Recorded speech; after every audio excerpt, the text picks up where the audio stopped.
Assalamualaikum everyone. Hope you are doing well.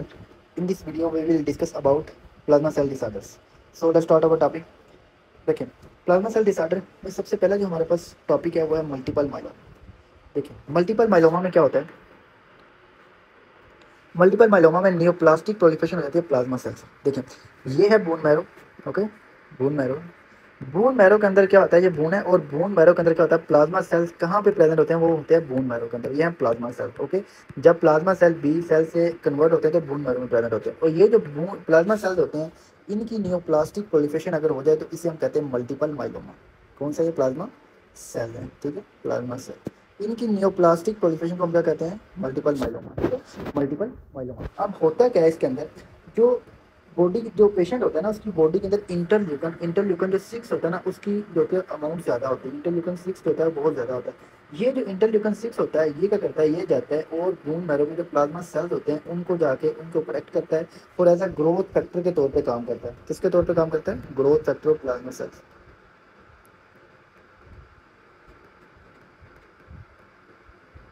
Growth factor of plasma cells, ठीक है, उसके तौर पे काम करता है। और ये क्या करवाता है? ये जो प्लाज्मा सेल्स होते हैं, प्लाज्मा सेल की ग्रोथ होना स्टार्ट हो जाती है। और ये प्लाज्मा सेल अब नॉर्मली ग्रोथ होते हैं, ठीक है, ग्रोथ होते हैं बोन मैरो के अंदर। बहुत ज़्यादा इनकी ग्रोथ होना स्टार्ट हो जाती है, ठीक है। जब इनकी ग्रोथ होना स्टार्ट होती है तो इसे हम कहते हैं ये सेल होते हैं अब नॉर्मली ग्रोथ हो रहे हैं। तो ये हमारे पास क्या है? नियोप्लास्टिक सेल जो होते हैं, नियोप्लास्टिक सेल। ओके, देखिए, प्लाज्मा सेल जो है, ये वाले प्लाज्मा सेल्स हमारे पास इन बॉडी के अंदर इंटरल्यूकन का अमाउंट बहुत ज़्यादा होती है। ये क्या करते हैं? ये इंटरल्यूकन 6 होती है, प्लाज्मा सेल को जाके एक्टिवेट जो होती है उनके ऊपर एक्ट करती है और ग्रोथ फैक्टर के तौर पे काम करती है। और प्लाज्मा सेल्स होते हैं उनसे जो होती है वो जो होती है प्लाज्मा सेल होते हैं उनकी ओवर ग्रोथ करना शुरू होती है। अब नॉर्मल ओवर ग्रोथ होती है, इसे हम कहते हैं नियोप्लास्टिक ग्रोथ, ठीक है, नियोप्लास्टिक सेल ग्रोथ। ओके, अब जब बहुत ज़्यादा सेल की प्रोडक्शन होती है तो सेल क्या करते हैं? ये जो प्लाज्मा सेल्स होते हैं ना, ये वाले प्लाज्मा सेल, ये रिलीज करवाते हैं plasma cells osteoclast activating factor. ये क्या रिलीज करते हैं? Osteoclast activating factor. अब ये जो ओस्टियोक्लास्ट एक्टिवेटिंग फैक्टर होता है ना, ये वाला, ठीक है, ये जो ओस्टियोक्लास्ट एक्टिवेटिंग फैक्टर होता है, ये जो होता है ये जाके एक्ट करता है बोन को। बोन में प्रेजेंट होते हैं सेल्स ओस्टियोक्लास्ट। ओस्टियोक्लास्ट के ऊपर एक रिसेप्टर लगा होता है। एक रिसेप्टर होता है, कौन सा? रैंक रिसेप्टर होता है, रैंक, ठीक है, रैंक रिसेप्टर होता है ओस्टियोक्लास्ट के ऊपर। उनके ऊपर जाके ये फैक्टर होते हैं रिलीज करते हैं और जाके ओस्टियोक्लास्ट को एक्टिवेट करवा देते हैं। अब ये बोन को जो होते हैं ना, ओस्टियोक्लास्ट जब एक्टिवेट होते हैं, देखें ये है बोन, ठीक है, और यहाँ पे ओस्टियोक्लास्ट जब ये एक्टिवेट हो गए, जब ये एक्टिवेट होते हैं तो ये क्या करवाते हैं? बोन की ना लिटिक क्लियन करवाते हैं। बोन की जो होते हैं रिजॉर्प्शन करवाते हैं। जब बोन है, बोन यहाँ फॉर एग्जाम्पल ये सेल है तो ये बोन की यहाँ पे रिजॉर्प्शन करवा दी, ये रिजॉर्प्शन करवा दी। ओके, जब ये रिजॉर्प्शन करेंगे, ये देखें रिजॉर्प्शन करवा देंगे, ये देखें रिजॉर्प्शन करवा दी, यहाँ पे रिजॉर्प्शन करवा दी बोन की, ठीक है। तो ये जो ओस्टियोक्लास्ट होते हैं ये करते हैं, ये क्या करवाते हैं? ओस्टियोक्लास्ट होते हैं बोन ईटिंग सेल्स होते हैं, बोन को ईट करते हैं। मीन उस बोन को जब ईट करेंगे तो उसकी लिटिक क्लियन बना देंगे। क्या बना देंगे? लिटिक लिगन करवा देंगे, ठीक है। बोन की लोग वो लिटिक लिगन करवाते हैं। कौन करवाता है बोन की लिटिक लिगन? ये जो हमारे पास ओस्टियोक्लास्ट होते हैं ये करवाते हैं। और इनको ओस्टियोक्लास्ट एक्टिवेट किस तरह होते हैं? ये जो प्लाज्मा सेल्स होते हैं, प्लाज्मा सेल रिलीज करते हैं ओस्टियोक्लास्ट एक्टिवेटिंग फैक्टर, ठीक है, ओस्टियोक्लास्ट एक्टिवेटिंग फैक्टर। ये जो ओस्टियोक्लास्ट एक्टिवेटिंग फैक्टर होते हैं, ये एक्ट करते हैं जाके हमारे पास रैंक जो उसके होते हैं ना, ओस्टियोक्लास्ट के रैंक रिसेप्टर होते हैं उनके ऊपर जाके एक्ट करते हैं। और ये रैंक रिसेप्टर के ऊपर जाके एक्ट करेंगे और ओस्टियोक्लास्ट को एक्टिवेट करते हैं। और ओस्टियोक्लास्ट होते हैं वो बोन की रिजॉर्प्शन करवाते हैं, उससे लिटिक लिगन बन जाती है बोन के ऊपर, ठीक है, लिटिक लिगन। ये देखें, ये है बोन, ठीक है, ये बोन है। और बोन में ये देखें स्कल का एक्सरे, ठीक है, उसमें देखें लिटिक लिगन बनी हुई है। देखें बोन की लिटिक लिगन है ये वाली। ओके, ये लिटिक लिगन है बोन की। ये देखें ये वाली लिटिक लिगन है, ये लिटिक लिगन है बोन के अंदर, ठीक है, ये लिटिक लिगन है बोन के अंदर। तो ये जो बोन के अंदर लिगन नजर आ रही है, ये किसकी वजह से हो रही है? ओस्टियोक्लास्ट जब एक्टिवेट होते हैं तो बोन को ईट करते हैं, जिसकी वजह से बोन के ऊपर लिटिक लिगन आ जाती है, ठीक है। तो ये कौन करवा रहा है? ये प्लाज्मा सेल करवा रहे हैं। किस तरह करवा रहे हैं? एक्टिवेटिंग फैक्टर रिलीज करके, ठीक है। तो ये पॉइंट आपने याद रखना है। उसके अलावा और क्या होता है इसके अंदर? जो हमारे पास प्लाज्मा जो मल्टीपल माइलोमा होता है, तो मल्टीपल माइलोमा में एक तो ये होता है, और दूसरा जो होता है ओस्टियोक्लास्ट जब इसकी लिटिक लीजन करवाते हैं तो बोन से ना कैल्शियम रिलीज होता है। जब बोन की रिजॉर्प्शन होती है तो बोन से क्या रिलीज होता है? कैल्शियम, ठीक है, कैल्शियम। अब ये जो कैल्शियम होता है ये ब्लड में आ जाता है, और ब्लड के अंदर कैल्शियम का लेवल जो होता है ये आ जाता है ब्लड वेसल में, ठीक है। और ब्लड में आ गया और ब्लड के अंदर जो कैल्शियम का लेवल होता है ना वो ज़्यादा हो जाता है, कैल्शियम का लेवल हाई हो जाता है, ठीक है। ब्लड के अंदर कैल्शियम का लेवल हाई हो जाता है। तो इसके अंदर क्या होता है? मल्टीपल माइलोमा में लिटिक लीजन होते हैं, लिटिक लीजन होते हैं। और इसके अलावा क्या होता है? हाइपर कैल्सीमिया होता है, ठीक है, हाइपर कैल्सीमिया होता है, लिटिक लीजन होती है। तो ये पॉइंट आपने याद रखना है। ओके, अब नेक्स्ट देखें, और क्या करवाती है हमारे पास ये मल्टीपल माइलोमा में, और क्या होता है? और देखें,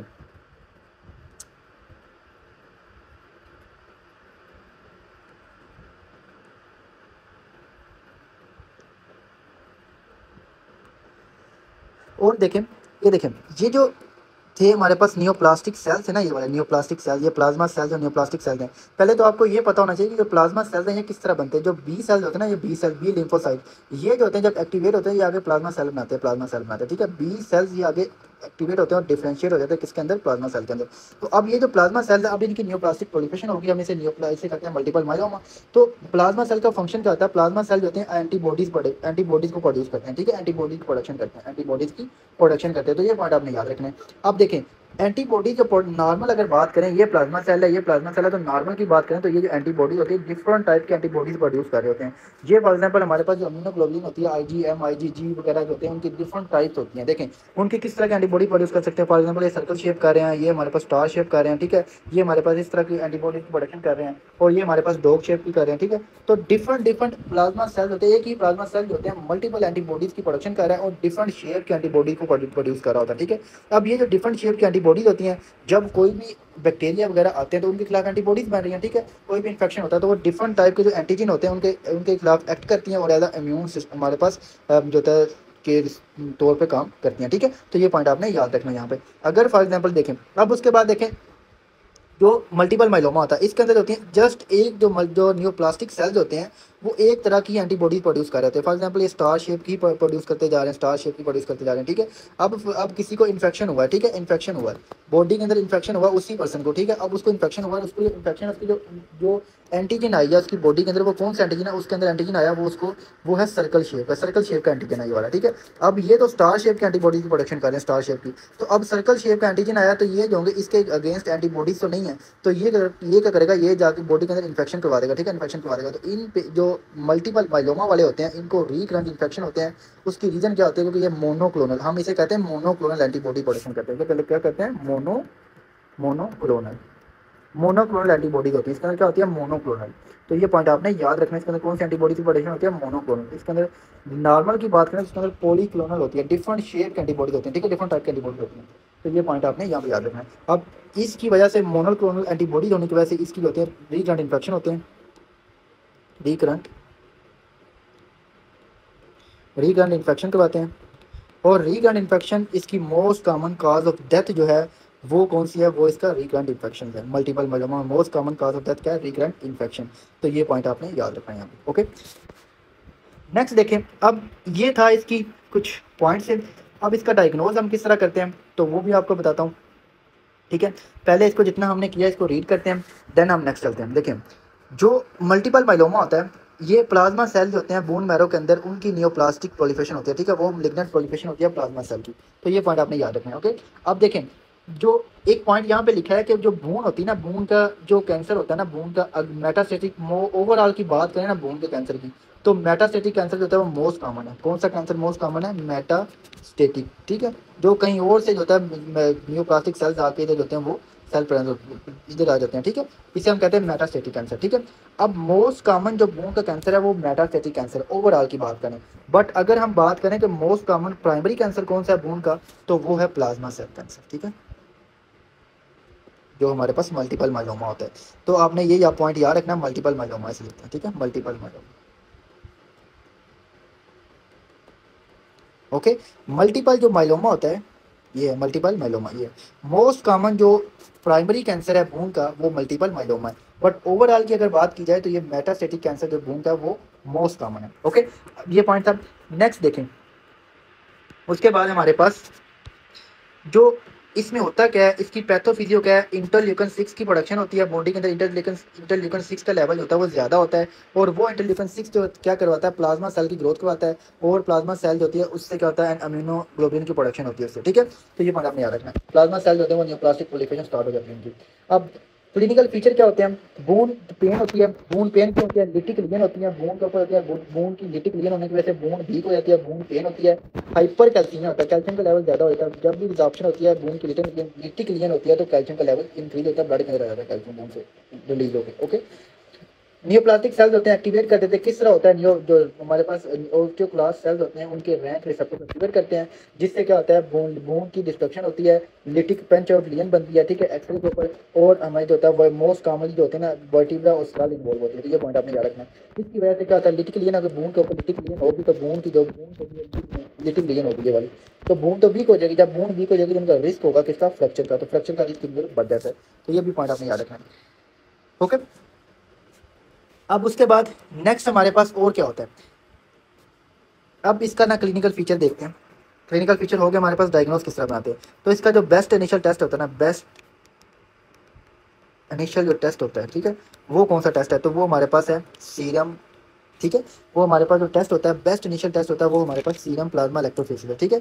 सीरम प्रोटीन इलेक्ट्रोफोरेसिस, ठीक है, सीरम प्रोटीन इलेक्ट्रोफोरेसिस है। तो ये पॉइंट आपने याद रखना, सीरम प्रोटीन इलेक्ट्रोफोरेसिस है, ये बेस्ट इनिशियल टेस्ट है। इसमें क्या होता है, सीरम प्रोटीन इलेक्ट्रोफोरेसिस में हम क्या करते हैं, तो देखें सीरम प्रोटीन इलेक्ट्रोफोरेसिस के अंदर ये है, इसके ऊपर ना जब इसको प्रोटीन हम देखते हैं ना, सीरम के अंदर जो प्रोटीन होती है, तो ये क्या है, जो प्लाज्मा सेल की न्यूप्लास्टिक प्रोलिफरेशन हो रही है, ये प्लाज्मा सेल है, इनसे क्या प्रोड्यूस हो रहा है, इनसे एंटीबॉडी प्रोड्यूस हो रही है, ठीक है, एंटीबॉडी प्रोड्यूस हो रही है, एंटीबॉडीज, ओके। इनसे क्या प्रोड्यूस हो रहा है, एंटीबॉडीज की प्रोडक्शन हो रही है, ठीक है, एंटीबॉडीज की प्रोडक्शन हो रही है, एंटीबॉडीज की।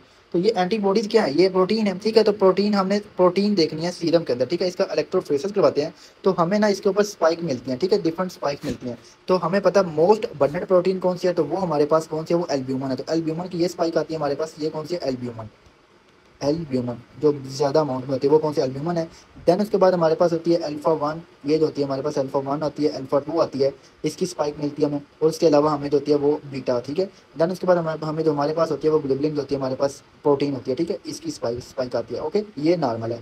अब जो मल्टीपल माइलोमा वाले पेशेंट होते हैं उनके अंदर क्या होता है, उनके अंदर एम स्पाइक आती है, उनके अंदर एम स्पाइक है। तो हमारे पास ये जो गैमा जो हमारे पास इसकी जो स्पाइक बनती है ना, ये वाली, ठीक है, ये जो स्पाइक होती है ये हमारे पास ये शार्प हो जाती है, शार्प होती है और ये नैरो होती है। इसकी रीज़न क्या होती है, ये एक क्यों, क्योंकि अम्यूनोग्लोबुलिन जो एंटीबॉडीज़ बन रही है ना, वो एक तो बहुत ज़्यादा अमाउंट में बन रही है, और दूसरा जो होती है मोनोक्लोनल बनती है। कौन सी, मोनोक्लोनल एंटीबॉडीज़ बनती है, जिसकी वजह से क्या होता है, जिसकी वजह से ये आई जी अम्यूनोग्लोबुलिन, ठीक है, अम्यूनोग्लोबुलिन, जिसकी वजह से क्या होता है, जिसकी वजह से हमें एम स्पाइक मिलती है, क्या मिलती है, एम स्पाइक, एम स्पाइक, ठीक है।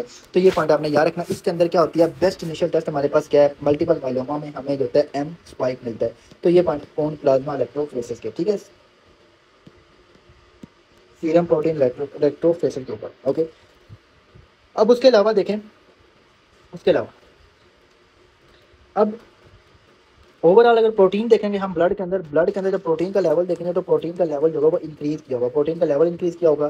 देन उसके बाद और इसका डायग्नोस्टिक हमारे पास क्या होता है, एक तो हमारे पास ये होगा कि प्लाज्मा इलेक्ट्रोफोरेसिस के ऊपर जो होता है हमारे पास सीरम प्रोटीन इलेक्ट्रोफोरेसिस होती है। इसमें क्या होता है, इसके अंदर होती है एम स्पाइक मिलती है, ठीक है, स्पाइक मिलती है, और ये best initial test, okay, best initial test है, ठीक है। ब्लड के अंदर जो होता है लेवल इंक्रीज किया होता है, किसका लेवल इंक्रीज किया होता है, हमारे पास जो होता है वो प्रोटीन का लेवल इंक्रीज किया होता है, ओके। देन उसके बाद देखें, जब हम इसका पेरिफेरल स्मीयर करवाते हैं ना, ब्लड स्मीयर, ब्लड स्मीयर, तो ब्लड स्मीयर में हमें क्या मिलेगा, ब्लड स्मीयर में हमें जो है ना ब्लड ब्लड सेल्स होंगे ना वो इस तरह होंगे, इकट्ठे मिलेंगे एक दूसरे के साथ, उसे कहते हैं रोलेक्स फॉर्मेशन। इसकी रीज़न क्या होती है, वैसे ब्लड जो सेल्स होते हैं ना इनके दरमियान नेगेटिव, इनके दरमियान नेगेटिव चार्ज होता है और एक दूसरे को रिपेल करते हैं, ये एक दूसरे को रिपेल कर रहे होते हैं। ये इसको रिपेल कर रहा होता है, इस तरफ कर रहा होता है, ये इस तरफ रिपेल कर रहे होते हैं, एक दूसरे के अपोजिट जो है ना रिपेल कर रहे हैं, ठीक है। तो अब देखें इसमें क्या होता है कि इसमें जब प्रोटीन बहुत ज़्यादा, बॉडी की बहुत ज़्यादा प्रोटीन होती है, तो बहुत ज़्यादा प्रोटीन होती है वो क्या करवाती है, वो जो इनका नेगेटिव चार्ज है उसको ख़त्म कर देती है, जिसकी वजह से क्या होता है, जो ब्लड सेल्स होते हैं, रेड ब्लड सेल होते हैं, वो एक दूसरे के साथ मिल जाते हैं, ठीक है, जुड़ जाते हैं। इसे हम कहते हैं रोलेक्स फॉर्मेशन, ठीक है, रोलेक्स फॉर्मेशन। तो ये है हमारे पास, ये देखें, ये देखें, ये है red blood cell blood smear के ऊपर हमने देखा है, तो ये रोलेक्स फॉर्मेशन है ये वाली, ठीक है, ये रोलेक्स फॉर्मेशन, ये देखें, ये है, ओके। ये ब्लड सेल एक दूसरे के साथ मिले हुए हैं, इसे हम कहते हैं रोलेक्स फॉर्मेशन। और ये क्यों होता है, क्योंकि इसका नेगेटिव चार्ज जो होता है वो प्रोटीन बहुत ज़्यादा होने की वजह से वो ख़त्म हो जाता है, जिसकी वजह से ये एक दूसरे के साथ जो होते हैं वो मिल जाते हैं, अटैच हो जाते हैं। उसके अलावा और क्या है हमारे पास, थर्ड, देन देखें,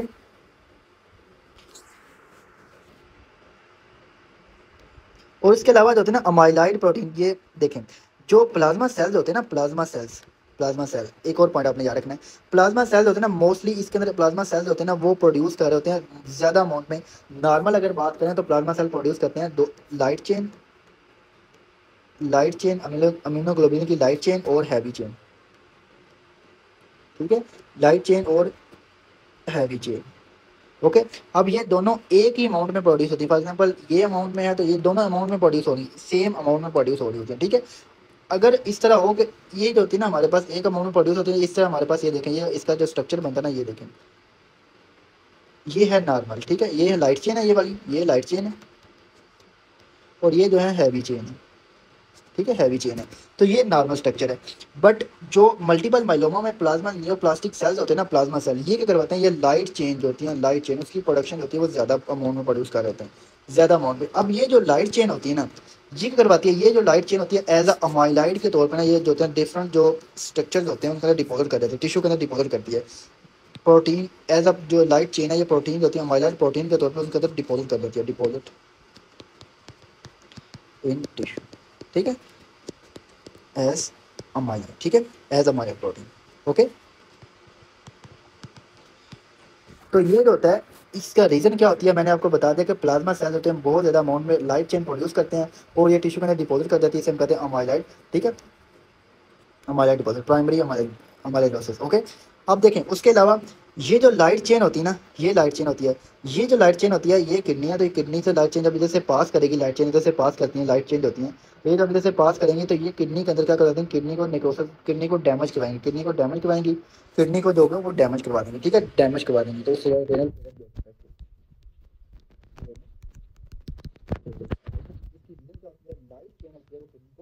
डैमेज। अब उसके अलावा देखें ये जो लाइट चेन, अब ये जो लाइट चेन है ये किडनी से रिलीज भी होते हैं, यूरिन में आती हैं, यूरिन में आती हैं, जब इसका हम जो होता है यूरिन इलेक्ट्रोफोरेसिस जो आते हैं तो हमें क्या मिलता है, हमें जो होता है वो हम उसे कहते हैं बेंस जोन्स प्रोटीन, क्या कहते हैं, बेंस जोन्स प्रोटीन, ठीक है, बेंस जोन्स प्रोटीन, बेंस जोन्स प्रोटीन। ओके। तो ये पॉइंट आपने याद रखना है। तो एक बार इसको दोबारा हम रीड करते हैं, देखिए अभी आपने जो इंपॉर्टेंट पॉइंट्स है ना वो आपने नोट कर लेना है। प्लाज्मा सेल जो होते हैं ना, मल्टीपल माइलोमा प्लाज्मा सेल की नियोप्लास्टिक प्रोलिफरेशन होती है, और इसकी नियोप्लास्टिक प्रोलिफरेशन जो होती है उसकी रीज़न क्या होती है, बॉडी के अंदर इंटरल्यूकन सीरम के अंदर लेवल ज़्यादा होता है और ये जो होता है स्टिमुलेट करता है प्लाज्मा सेल को, जिससे इनकी ओवर ग्रोथ हो जाती है। ओके। अब देखें प्लाज्मा सेल की ओवर ग्रोथ होने की वजह से प्लाज्मा सेल जो होती है, प्लाज्मा सेल जो होते हैं वो नियोप्लास्टिक प्लाज्मा सेल होते हैं वो रिलीज करते हैं osteoclast activating factor, osteoclast activating factor होते हैं वो एक्ट करते हैं किसके ऊपर, जो रैम्प होता है ना, रिसेप्टर होता है किसका, ओस्टियोक्लास्ट का, उसके ऊपर एक्ट करते हैं, ओस्टियोक्लास्ट को एक्टिवेट करते हैं। अब ओस्टियोक्लास्ट जब एक्टिवेट करेंगे तो ये बोन को डिस्ट्रॉय करेंगे, जिससे बोन के ऊपर रीजन बनेगी कैल्शियम के ऊपर, और मोस्टली किसको इन्वॉल्व करते हैं, वर्टिब्रा को और स्कल को, जिससे क्या होता है बोन जो है वो वीक हो जाता है, ठीक है। और जब इसकी वीक रीजन होगी, बोन की डिस्ट्रक्शन होगी, तो उससे हाइपर कैल्शियम रिलीज होगा, ब्लड का कैल्शियम का लेवल ज़्यादा हो जाएगा, तो हम कहते हैं हाइपर कैल्सीमिया। ओके।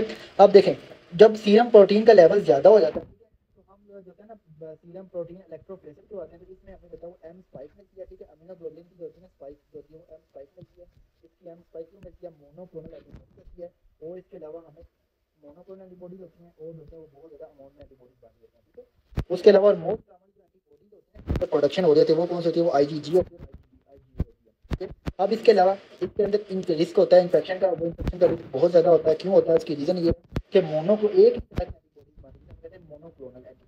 अब ये जो मोनोक्लोनल एंटीबॉडी होती है ना, ये एंटीजेनिक डाइवर्सिटी लेक होती है, इसमें डिफरेंट टाइप के एंटीजन आएंगे तो वो उनको डिस्ट्रॉय नहीं कर सकेगी, जब उनको डिस्ट्रॉय नहीं करेगी तो वो होंगे वो आगे इन्फेक्शन काज करेंगे, और वो इन्फेक्शन की वजह से जो पेशेंट होगा उसकी डेथ होगी। Most common cause of death multiple myeloma में क्या है, तो ये एमसीक्यू है, तो ये हमारे पास है इन्फेक्शन, ठीक है। उसके अलावा रोलेक्स फॉर्मेशन होती है रेड ब्लड सेल की, ठीक है, रेड ब्लड सेल की रोलेक्स फॉर्मेशन होती है, नेगेटिव चार्ज होते हैं बहुत की वजह से ब्लड के अंदर, ये इसको खत्म कर देते हैं, जिसकी वजह से जो होते हैं वो एक दूसरे के साथ मिल जाते हैं रेड ब्लड सेल, जिसे हम कहते हैं रोलेक्स फॉर्मेशन। और ये प्राइमरी हमारे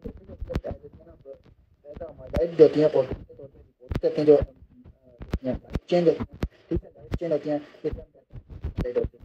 उसके अलावा ये जो ये लाइट चेन होती हैं एक्सक्रिएट होती हैं ब्रेन में, जिसे बेंस डॉन यूरिन इलेक्ट्रोफोरेसिस हम डिटेक्ट कर लेते हैं और डिपॉजिट करती है किडनी के अंदर, ट्यूबवेल के अंदर, जिससे कहते हैं रीनल फेलियर, माइलोमा किडनी। अब जो डायग्नोस्टिक टेस्ट है इसे भी एक बार आप देख लें, बेस्ट इनिशियल टेस्ट कौन सा है, इनिशियल टेस्ट तो इसका है सीरम प्रोटीन इलेक्ट्रोफोरेसिस, ठीक है, इलेक्ट्रोफोरेसिस, ठीक है, एसपीएफ। तो इसमें क्या मिलता है, एम स्पाइक मिलता है, ये बहुत इंपॉर्टेंट टॉपिक है, ठीक है। और इसके अलावा इसके अंदर जो मोस्ट एक्यूरेट है, तो आपने ये अभी फिलहाल ये 2 याद रखें, बाकी जो हैं सारे डिटेल जो मेडिसिन में करेंगे। मोस्ट एक्यूरेट टेस्ट कौन सा है, तो वो हमारे पास है बोन मैरो बायोप्सी। तो बोन मैरो बायोप्सी में हमें क्या मिलता है, more than 10%, more than 10% plasma cell मिलते हैं, मोर देन 10% प्लाज्मा सेल मिलते हैं, ठीक है, मोर देन 10% प्लाज्मा सेल मिलते हैं। उसके अलावा हमें और क्या मिलता है, रोजल्स बॉडी मिलती है। रोजल्स बॉडी क्या होती हैं, तो ये जो रोजल्स बॉडी होती है ना हमारे पास, ये क्या होती हैं, जब हम देखते हैं ना इनका साइटोप्लाज्म, प्लाज्मा सेल का बोन मैरो बायोप्सी करवाते हैं तो उनके अंदर साइटोप्लाज्म देखो, उनके अंदर हमें इंक्लूजन मिलती है, इंक्लूजन मिलती है। और ये इंक्लूजन कौन सी होती हैं, ये जो इम्यूनोग्लोबुलिन होती है ना, ये प्लाज्मा सेल के अंदर होती प्रेजेंट होती है, ठीक है। प्लाज्मा सेल के अंदर क्या प्रेजेंट होता है, इम्यूनोग्लोबुलिन होती है, ठीक है। इम्यूनोग्लोबुलिन की वजह से हमें इंक्लूजन मिलती हैं, ठीक है। इन्हें को ये कौन सी होती है, इम्यूनोग्लोबुलिन होती है, और इसे हम कहते हैं result body. Bone marrow biopsy में हमें क्या मिलता है, मोर देन 10% प्लाज्मा सेल मिलते हैं और रिजल्ट बॉडी मिलती हैं, और ये मोस्ट एक्यूरेट टेस्ट है हमारे पास, ओके। तो ये था हमारे पास मल्टीपल माइलोमा। एक छोटा सा टॉपिक है नेक्स्ट, ये भी साथ कर लेते हैं। तो इसमें देखें, monoclonal gammopathy of undetermined significance. इसमें आपने कुछ भी नहीं याद करना है, इसमें जस्ट आपने याद रखना है ये ओल्डर में होता है, ठीक है, 70 ईयर ओल्ड के इंडिविजुअल में होता है। और इसमें क्या मिलता है, हमें जस्ट एम स्पाइक मिलता है, ठीक है, एम स्पाइक मिलता है। और हम समझते हैं कि इसको मल्टीपल माइलोमा, जब हम बाकी इसकी इन्वेस्टिगेशन करवाते हैं तो हमें कोई भी हाइपर कैल्सीमिया नहीं मिलता, हमें लिटिक लीजन नहीं मिलती, हमें और कुछ भी नहीं मिलता, जस्ट एम स्पाइक मिलता है इसके अंदर, ठीक है। और इसका 1% रिस्क होता है कि ये जो होता है हमारे पास ये जो है मल्टीपल माइलोमा में जो होता है वो ठीक है, उसके अंदर चला जाए, ठीक है।